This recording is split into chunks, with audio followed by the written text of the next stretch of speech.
Assalamualaikum dan salam sejahtera. Kami dari kumpulan Brainy Pages 2 akan membuat pembentangan tugasan kumpulan bagi subjek GMGA 1013 yang bertajuk Wawasan Kemakmuran Bersama 2030. Ahli kumpulan terdiri daripada 3 orang, iaitu saya, Aris bin Razali, nombor metrik 289293, Radin Anak Kelanang, nombor metrik 289397 dan Jessica Anak Tambah, nombor metrik 289311. Definisi wawasan kemakmuran bersama 2030 adalah ringkasannya WKB 2030 adalah satu impian untuk menjadikan Malaysia sebagai sebuah negara yang terus membangun secara mampan, seiring dengan pengagihan ekonomi yang adil dan saksama pada semua peringkat kumpulan pendapatan, etnik, kawasan dan wilayah serta rangkaian bekalan. Impian ini akan diteruskan ke arah mengukuhkan kestabilan politik dan meningkatkan kemakmuran negara secara memastikan rakyat bersatu padu tanpa prasangka dengan meraihkan kepelbagaian agama, bangsa, etnik dan budaya sebagai asas penyatuan negara. Matlamat WKB 2030 adalah bermatlamat untuk menyediakan taraf kehidupan yang lebih baik dan wajar kepada semua rakyat Malaysia pada tahun 2030. Ianya lebih dikenali sebagai Decent Standard of Living. Objektif WKB 2030 adalah pertama, sebagai pembangunan untuk semua. Ini adalah bertujuan untuk menstrukturkan semula ekonomi ke arah yang lebih progresif, berpaksikan ilmu dan bernilai tinggi dengan penyertaan masyarakat yang menyeluruh di semua peringkat. Kedua adalah menangani jurang kekayaan dan pendapatan.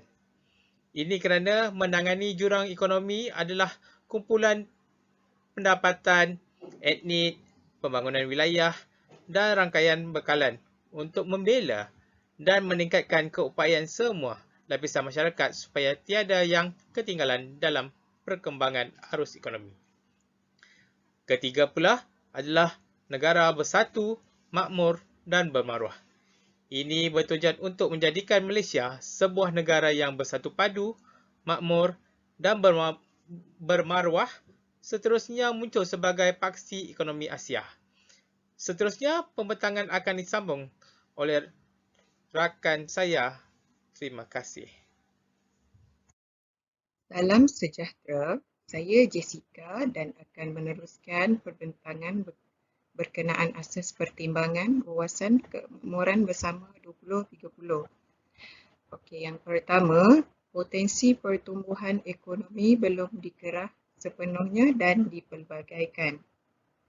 Yang kedua, industri masih di tahap rendah dalam penggunaan teknologi. Penggunaan teknologi adalah penting khususnya dalam industri pembuatan maupun perkhidmatan. Ini dapat meningkatkan lagi pertumbuhan ekonomi di dalam negara Malaysia. Seterusnya, bahagian pampasan pekerja CE kepada KDNK adalah kecil. Isu ini wujud apabila terdapat jurang di antara kumpulan pendapatan etnik dan pembangunan wilayah yang semakin lebar pada masa kini. Terusnya, ekonomi Bumiputera tidak berkembang selari dengan pembangunan negara. Ini bermaksud masih ada di kalangan Bumiputera rakyat Malaysia yang tidak mendapat insentif ataupun tidak mendapat kemudahan dari segi pendapatan yang adil dan saksama. Terusnya, rasuah dan salah guna kuasa boleh menjejaskan pertumbuhan pengagihan ekonomi.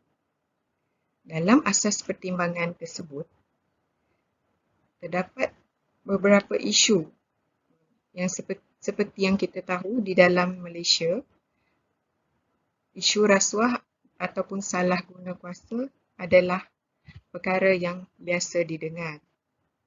Ini boleh menjejaskan pertumbuhan ekonomi dan boleh menurunkan imej masyarakat ataupun rakyat Malaysia. Di samping itu, kegiatan memonopoli dan pencatutan dalam pasaran. Seringkali kita dengar pada musim perayaan, harga barang-barang yang tersenarai seperti gula, beras dan barang basah di pasaran akan meningkat naik pada musim perayaan. Hal ini telah menjadi isu sekian lama. Dan seterusnya, sejarah kesan negatif sosioekonomi menyebabkan nasional terancam. Kita meneruskan dengan prinsip panduan WKB 2030. Yang kita tahu, dia terdapat 15 prinsip. Prinsip pertama adalah kemakmuran yang berterusan. Negara Malaysia adalah negara yang bermasyarakat majmuk. Oleh itu, perpaduan dan kemakmuran dalam negara adalah amat penting untuk rakyat Malaysia. Seterusnya, kesaksamaan dan keberhasilan. Kesaksamaan dalam mendapat setiap kemudahan dan setiap fasiliti yang ada adalah penting juga bagi mendapat hak masing-masing dengan sama rata lah. Terusnya pertumbuhan saksama, ekonomi teragih. Dalam ekonomi teragih ini yang kita tahu, setiap tahun akan ada pembentangan belanjawan dan setiap rakyat akan mendapat hak masing-masing dalam peruntukan lah. Seterusnya,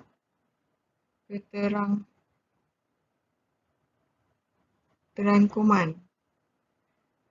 Masyarakat beri belajar, ekonomi masa hadapan, pendekatan ekonomi keperluan, ekonomi politik berinstitusi, model kesepadanan sosial, aksi ekonomi Asia, demokrasi dan kestabilan khasnya. Yang 13, integriti dan tabik urus yang baik. Sekiranya tiada integriti dalam diri seorang penjawat ataupun rakyat Malaysia, khasnya, maka runtuhlah imej negara dalam pentadbir runtuhlah imej negara dalam setiap pentadbiran lah. Okey, yang seterusnya perpaduan dalam kepelbagaian. Seperti yang dikatakan tadi, rakyat Malaysia adalah masyarakat yang berbilang kaum. Oleh itu, perpaduan itu adalah sangat penting untuk meningkatkan lagi imej Malaysia. Inilah. Okay. Seterusnya yang ke-15 adalah merupakan prinsip kedaulatan dan kelestarian lah. Okay, seterusnya 7 teras WKB 2030. Okay, teras yang pertama adalah ekosistem perniagaan dan industri. Seterusnya aktiviti pertumbuhan ekonomi utama. Yang ketiga adalah modal insan. Yang keempat adalah pasaran buruh dan rampasan. Dalam kelima, kesejahteraan sosial pekerja. Pekerja juga mempunyai hak dalam pelbagai aspek lah. Sebagai satu contoh, apabila dapat bila dalam ada gangguan seksual, gangguan buli di tempat kerja, pastilah. Terusnya keterangkuman wilayah. Dan akhir sekali adalah modal sosial. Okey, sekian saja untuk yang bahagian saya. Untuk slide seterusnya akan dibentangkan oleh rakan sekumpulan. Sekian, terima kasih. Hai, selamat pagi dan salam sejahtera. Saya Radin Anak Kelana, nombor matrik 289397. Saya ingin menyampaikan ada 15 di antara 15 cadangan aktiviti pertumbuhan ekonomi utama WKB 2030. WKP adalah singkatan untuk Wawasan Kemakmuran Bersama 2030. Di antaranya adalah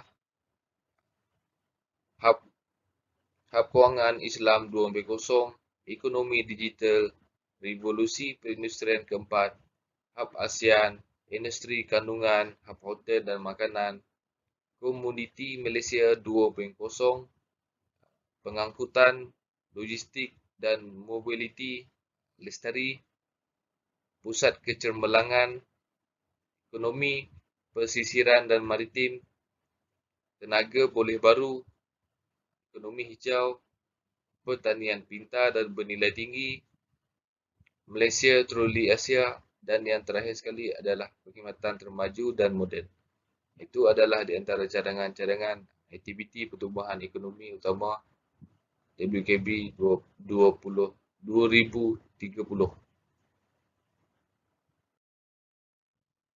Okay, seterusnya adalah saya ingin menyampaikan 8 boleh daya WKB 2030. Di antaranya adalah kemampuan fizikal, modal kewangan, keberkesanan penyampaian institusi, tabir urus dan integriti, masyarakat berpencerahan, kelestarian, daya raya dan yang terakhir sekali adalah pendidikan dan TVET. TVET adalah singkatan untuk pendidikan dan latihan teknikal dan vokasional. Sekian daripada saya. Terima kasih. Kembali bersama saya untuk menyambung pembentangan berkaitan dengan rumusan WKB 2030. Kita dapat lihat Malaysia berdepan dengan jurang antara kumpulan pendapatan, etnik, wilayah dan rantaian bekalan. Ekonomi Malaysia masih belum dikerah sepenuhnya bagi mencapai potensi sebenar. Penggunaan sumber dan bakat perlu dimaksimumkan bagi menghasilkan nilai ditambah yang tinggi. Peralihan daripada ekonomi berintensifkan buruh yang berkemahiran rendah kepada ekonomi berasaskan pengetahuan akan diberi keutamaan. Pelaksanaan dasar dan program yang berkesan bagi memastikan rakyat dapat menikmati taraf hidup yang wajar. Penyalahgunaan kuasa dan pecah amanah telah merencatkan matlamat pembangunan negara. WKB 2030 sebagai alternatif pembangunan baru Malaysia. Sekian dulu pembentangan kumpulan kami. Diharap tuan-puan dapat memperolehi sedikit info berkaitan dengan Wawasan Kemakmuran Bersama 2030. Mohon dimaafi jika ada kekurangan dalam pembentangan kami. Segala yang baik datang dari Allah dan yang buruk dari kekurangan kami sendiri. Saya sudahi dengan sekian, terima kasih.